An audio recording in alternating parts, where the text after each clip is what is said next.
Hello বন্ধুরা, কেমন আছো? সবাই ভালো আছো? এই যে দেখো, আজকে সকাল থেকে ছিটা ছিটা বৃষ্টি নামছে। তাই বৃষ্টির মধ্যে ভাত তরকারি ভালো লাগে না, তার জন্য ভাবলাম একটু ভর্তা বানাই। তা আমি কালিজিরাটা ধুইয়া আগে টাইলা রাইখা দিছি, আর 2-3 দিন আগে আমি বেশি করে কালিজিরা টাইলা আমি করিকে ধুইয়া সুন্দর করে রাইখা দিই। ওইটা যখন ভর্তা খাইতে ইচ্ছা করে তখন আমি ভর্তাটা বানাই। তাই যে দেখো, সেই ভর্তাটা বানানোর জন্য আমি 4-5টা রসুন নিছি, 3-4টা কাঁচামরিচ নিছি, 3-4টা শুকনো মরিচ নিছি। তাই নিয়ে আমি সুন্দর করে হালকা একটু তেল দিয়ে টাইলা নিছি। ওটা দেখাইনি, যেতে শর্ট ভিডিও তোমাদের শুরুর থেকে দেখানো হয়নি।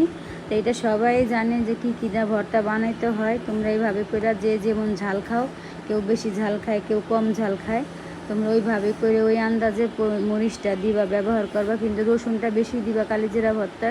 কালিজিরা ভর্তা রসুন পেস্টটা বেশি দিলে কি ভর্তাটা খুব খাইতে ভালো লাগে। আর কালিজিরা ভর্তাটা শরীরের জন্য খুবই উপকারিতা একটা জিনিস।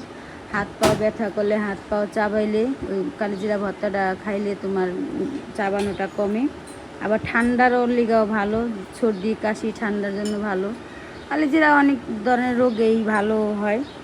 তাই তোমরা এইভাবে কইরা কালিজিরাটা ধুইয়া আগেভাবে টাইলে সুন্দর করে রাইখা দিবা, যখন খাইতে ইচ্ছাও করবো তখনই বানাই খেবা। তাই যে দেখো, আমার ভর্তাটা বানানো হয়ে গেল।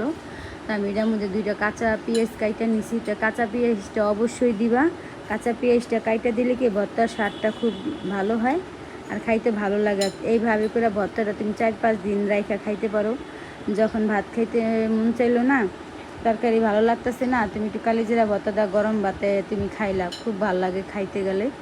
তাই এইভাবে করে তোমরা সবাই খাইও। ভালো লাগলে বন্ধুরা একটা লাইক দিও, শেয়ার দিও, সাবস্ক্রাইব করে সবাই পাশে থাকো। আমি অনেক দিন ধরে, প্রায় মাসখানিক হয়ে গেছে, 1.5 মাস হয়ে গেছে আমি লং ভিডিও ছাড়তে পারি না, অসুস্থ ছিলাম। তখন আল্লাহর রহমতে একটু একটু সুস্থ হইতেছি। তো আমি লং ভিডিও সামনে ছাড়বো, আমাদের বাসা চেঞ্জ করবো। তো বাসাটা চেঞ্জ করে লং ভিডিওটা ছাড়বো, তখন তোমাদের মাঝে দেখাবো। সবাই ভালো থাকো, আল্লাহ হাফিজ। আজকে আলুতে রেসিপি করো।